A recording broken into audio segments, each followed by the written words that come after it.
बिस्मिल्लाहिर्रहमानिर्रहीम। अस्सलामुअलैकुम। Dear students, कैसे हैं आप सब? उम्मीद है खैरियत से होंगे। आज हम एक्सरसाइज को आगे कंटिन्यू करने वाले हैं। एक्सरसाइज में प्रीवियस लेक्चर में एक्सटेंसिव क्वेश्चंस और कुछ शॉर्ट क्वेश्चंस को डिस्कस किया था हमने। आज हम टर्म्स टू नो को डिस्कस करने जा रहे हैं। आइए आज के लेक्चर को डिस्कस करने के लिए मूव करते हैं व्हाइट बोर्ड की तरफ। Dear students, terms to know का आगाज करते हैं फर्स्ट क्वेश्चन से। First question is antagonism. Antagonism से क्या मुराद है? रिकॉल योर मेमोरी, चैप्टर के बिल्कुल लास्ट टॉपिक में हमने डिस्कस किया था मसल्स एंड मूवमेंट में। मसल अटैच्ड होते हैं स्केलेटन के साथ, और जब मसल्स कॉन्ट्रैक्ट और रिलैक्स करते हैं तो आपकी बॉडी में मौजूद स्केलेटन मूव करता है, और आपके स्केलेटन की मूवमेंट आपके बॉडी पार्ट्स को मूवमेंट के काबिल बनाती है। स्टूडेंट्स, मसल्स पेयर्स की फॉर्म में होते हैं। जब एक कॉन्ट्रैक्ट करता है तो दूसरा रिलैक्स करता है। इस अमल को कि जिसमें दो मसल्स ऑपोजिट जॉब्स परफॉर्म करते हैं एंटागोनिज्म कहा जाता है, और ऐसे मसल्स को एंटागोनिस्टिक पेयर ऑफ मसल्स का नाम दिया जाता है। मिसाल के तौर पर अगर आप अपने जिस्म पे नज़र दोहराएं तो हमारी बॉडी में फोर आर्म में जो मसल्स हैं फ्रंट पोर्शन पे और लोअर पोर्शन पे, ये बाइसेप और ट्राइसेप मसल्स हैं, और ये एंटागोनिस्टिक पेयर ऑफ मसल्स की एग्जाम्पल हैं। अगर आपको ये क्वेश्चन पूछ लिया जाए तो इसका आंसर आप यूं लिख सकते हैं, in antagonistic pair of muscles both muscles perform opposite jobs. Antagonistic pair of muscles में दोनों मसल्स ऑपोजिट काम सर अंजाम देते हैं। When one muscle contract, other relaxes. जब एक मसल कॉन्ट्रैक्ट करता है तो दूसरा रिलैक्स करता है। And this phenomena is known as antagonism. और इस अमल को एंटागोनिज्म का नाम दिया जाता है। Next question, question number 2, appendicular skeleton. Dear students, appendicular skeleton क्या है?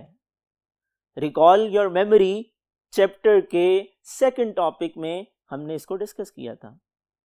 अपेंडिकुलर स्केलेटन स्केलेटन का वो पार्ट है कि जो आपके एक्सियल स्केलेटन के साथ आर्टिकुलेटेड है, यानी आपके एक्सियल स्केलेटन के साथ जुड़े हुए कंधे, बाजू और आपके हाथ, इसी तरह आपकी हिप, आपकी लेग्स और आपके फीट, ये क्या हैं? ये अपेंडिकुलर स्केलेटन है। स्टूडेंट्स, अपेंडिकुलर स्केलेटन में कुल 126 हड्डियां हैं। आपके पेक्टोरल गर्डल की हड्डियां, आपके बाजुओं की हड्डियां, आपके हाथों की हड्डियां, इसी तरह आपके पेल्विक गर्डल की हड्डियां, आपकी टांगों की हड्डियां और आपके पांव की हड्डियां। अगर ये सवाल आपको आ जाए तो इसका आंसर आप यूं लिख सकते हैं, it is the part of skeleton. मजीद क्या लिखेंगे डिस्कस करने के लिए मूव करते हैं नेक्स्ट बोर्ड की तरफ।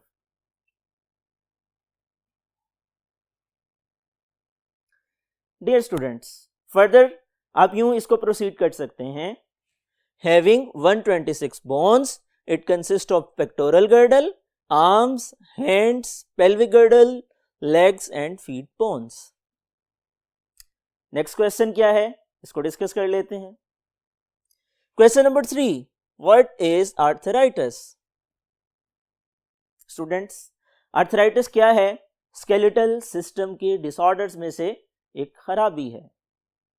रिकॉल योर मेमोरी, चैप्टर के लास्ट लेक्चर में हम डिस्कस कर चुके हैं कि आर्थराइटिस एक ऐसी खराबी है कि जिसमें जोड़ों के अंदर सोजिश वाक़या हो जाती है, और ये सोजिश, ये इन्फ्लेमेशन इन जॉइंट्स कहलाती है।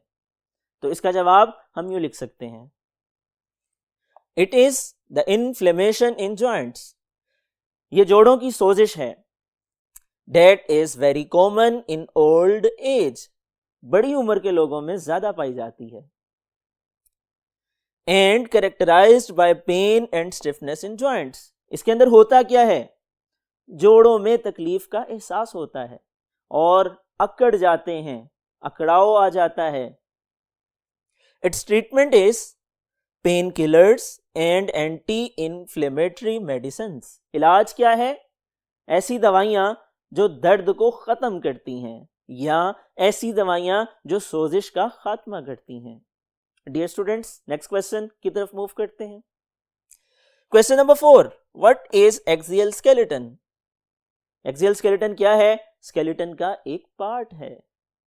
स्टूडेंट्स, एक्सियल स्केलेटन का वो पार्ट है कि जिसके अंदर 80 बोन्स पाई जाती हैं। रिकॉल योर मेमोरी, चैप्टर की स्टार्टिंग में लेक्चर नंबर 2 में हमने ये टॉपिक डिस्कस किया था। एक्सियल स्केलेटन आपकी बॉडी के बिल्कुल मिड में पाया जाता है। ये मुश्तमिल होता है आपके हेड पे, आपके फेस पे, आपकी नेक पे, आपकी चेस्ट पे, आपकी रिब्स पे और आपकी बैकबोन पे। स्टूडेंट्स, इसका आंसर हम इस तरह से लिख सकते हैं, it is the part of skeleton, ये ढांचे का हिस्सा है। कौन सा हिस्सा है? हैविंग 80 बोन्स, जिसके अंदर 80 हड्डियां पाई जाती हैं। It consist of head, face, neck, chest bones, ribs and vertebrae. ये मुश्तमिल है आपके सर, आपके चेहरे, आपकी गर्दन, आपकी छाती, आपकी पसलियां और आपकी रीढ़ की हड्डी के मोहरों पर। डियर स्टूडेंट्स, नेक्स्ट क्वेश्चन क्या है, डिस्कस करते हैं। Question number 5, ball and socket joint. Ball and socket joint किसको कहा जाता है? Recall your memory, previous lecture में हम डिस्कस कर चुके।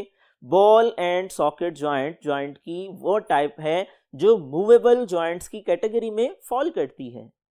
मूवेबल जॉइंट्स कौन से होते हैं? ऐसे जॉइंट्स के जो इजीली मूवमेंट अलाउ करते हैं, और इनकी फर्दर 2 टाइप्स हमने डिस्कस की। एक को हिंज जॉइंट कहा जाता है, एक को बॉल एंड सॉकेट जॉइंट का नाम दिया जाता है। बॉल एंड सॉकेट जॉइंट एक ऐसा जोड़ है कि जो फ्रीली मूवमेंट अलाउ करता है, जबकि इसके opposite hinge joint to and fro one plane में मूवमेंट अलाउ करता है। डिस्कस करने के लिए मूव करते हैं नेक्स्ट पोर्ट की तरफ।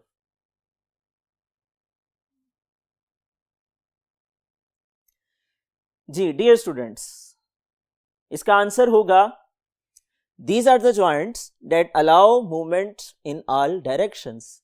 ये ऐसे जोड़ हैं जो ऑल डायरेक्शंस में मूवमेंट अलाउ करते हैं। इसकी एग्जांपल भी आप लिख सकते हैं। आपका शोल्डर जॉइंट जिसके साथ आपका बाजू अटैच्ड है, आप इसको इजीली मूव करवा सकते हैं आगे, पीछे, ऊपर और नीचे। डियर स्टूडेंट्स, नेक्स्ट क्वेश्चन क्या है, आइए देखते हैं। Question number 6, biceps. Recall your memory, bicep is a type of muscle.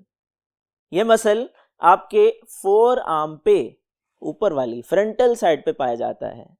थोड़ा सा नाम पे गौर कीजिए, जहन में आता है बाई का मतलब 2 है। बाइसेप ऐसा मसल कि जिससे 2 का रिलेशन है, और वो रिलेशन क्या है? दरअसल बाइसेप मसल के 2 हेड्स हैं जो ओरिजिन वाली साइड पे मौजूद हैं। बाइसेप का ओरिजिन 2 हेड्स वाला है, इसीलिए बाइसेप को ये नाम दिया जाता है। और ओरिजिन क्या होता है? ओरिजिन मसल का वो पॉइंट है कि जहां पर इमूवेबल बोन के साथ अटैच होता है। इसका जवाब आप यूं लिख सकते हैं, These are the muscles located on the front side of forearm. ये वो मसल हैं जो आपके बाजू की फ्रंट साइड पर मौजूद होते हैं। And are named so, और इनको ये नाम इसलिए दिया जाता है because of having 2-headed origin, क्योंकि इनका ओरिजिन पॉइंट 2 हेड्स वाला है। स्टूडेंट्स, नेक्स्ट क्वेश्चन क्या है, डिस्कस कर लेते हैं। Question number 7, bone. इंतहाई सिंपल, कॉमन सेंस का क्वेश्चन है। बोन किसको कहा जाता है? रिकॉल योर मेमोरी, बोन आपकी बॉडी का हार्डेस्ट कनेक्टिव टिश्यू है। आपके जिस्म में पाया जाने वाला सख्त तरीन कनेक्टिव टिश्यू बोन कहलाता है। बोन का काम ना सिर्फ आपके जिस्म को सहारा देना है, बल्कि उसके साथ साथ हरकत करने में मदद देना भी है। और एक और अहम काम, जिस्म के अंदरूनी आज़ा की, इंटरनल ऑर्गन्स की प्रोटेक्शन करना भी है। इसका आंसर आप यूं लिख सकते हैं, it is the hardest connective tissue in the body of living organism. जिस्म में पाए जाने वाला सख्त तरीन कनेक्टिव टिश्यू है जो जानदारों के जिस्म में मौजूद होता है। And its matured cells are called osteocytes, और इसके मेच्योर्ड सेल्स को ऑस्टियोसाइट का नाम दिया जाता है। It helps in support, movement and protection of bodies of animal, ये मदद देता है सहारा देने में, हरकत करने में और जिस्म की हिफाजत करने में। डियर स्टूडेंट्स, नेक्स्ट क्वेश्चन देख लेते हैं। Question number 8, what is cartilage? Cartilage क्या है? Cartilage is a part of skeletal system. हमारे स्केलेटन का एक अहम हिस्सा कार्टिलेज है। इसको उर्दू में नर्म हड्डी भी कहा जाता है।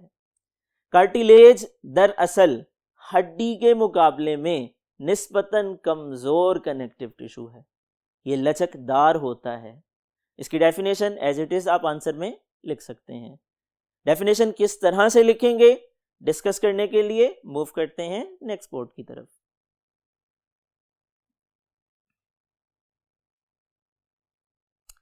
जी dear students, it is dense, clear, blue, white firm connective tissue. ये गाढ़ा, शफाफ, सफेदी, माइल, नीला, मजबूत कनेक्टिव टिश्यू है। That is less stronger than bone, जो कि हड्डी के मुकाबले में निस्बतन कम ताकतवर है। Its matured cells are called chondrocytes. Dear students, इसके मैच्योर्ड सेल्स को कॉन्ड्रोसाइट्स का नाम दिया जाता है। आइए मूव करते हैं नेक्स्ट क्वेश्चन की तरफ। Question number 9, compact bone. Dear students, compact bone क्या होती है? कंपैक्ट बोन, बोन की एक लेयर को, एक टाइप को कहा जाता है। बोन की 2 टाइप्स हैं। Outer hard layer compact bone कहलाती है, जिसके अंदर कोई ब्लड वेसल नहीं पाई जाती है। इसका आंसर हम यूं लिख सकते हैं, it is hard outer layer of a bone that has no blood vessels in it. ये हड्डी का बाहर वाला सख्त हिस्सा है, सख्त तह है, जिसके अंदर खून की कोई नाली नहीं पाई जाती है। नेक्स्ट क्वेश्चन की तरफ मूव करते हैं। Question number 10, what is cranial bones? Cranial का लफ्ज जहन नशी कर लीजिए, जहां भी आएगा आपके ब्रेन से रिलेटेड है। जहां भी आएगा आपकी खोपड़ी के अंदर मौजूद उन हड्डियों से रिलेटेड है कि जिन्होंने आपके दिमाग को कवर कर रखा है, ढांप रखा है। तो क्रेनियल बोन्स आपकी स्कल में पाई जाने वाली उन 8 हड्डियों को कहा जाता है जो आपके ब्रेन की प्रोटेक्शन करती हैं। इसका आंसर हम इस तरह से लिख सकते हैं, school contain 22 bones, out of which 8 are called cranial bones that encloses the brain. हमारी खोपड़ी में 22 हड्डियां हैं, जिनमें से 8 ऐसी हैं जो हमारे दिमाग को ढांपे हुए हैं और दिमाग की हिफाजत करती हैं। डियर स्टूडेंट्स, नेक्स्ट क्वेश्चन को डिस्कस करते हैं। Question number 11, extensor. एक्सटेंसर से क्या मुराद है? Recall your memory.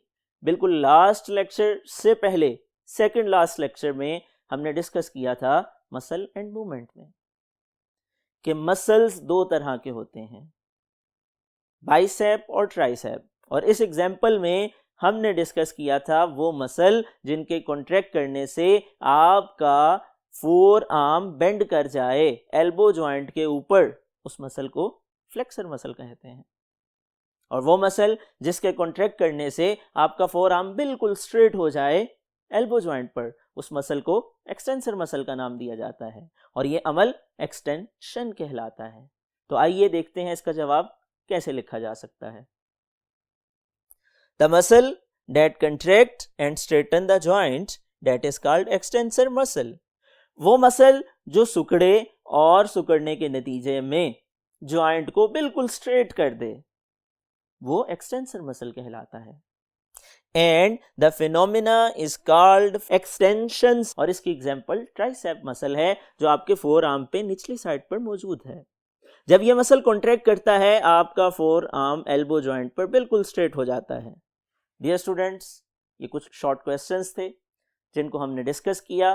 आपने इनको अच्छी तरह से मेमोराइज कर लेना है, याद कर लेना है, नोटबुक पे नोट डाउन कर लेना है। अगले लेक्चर तक के लिए अपना ख्याल रखिएगा। अल्लाह हाफिज़।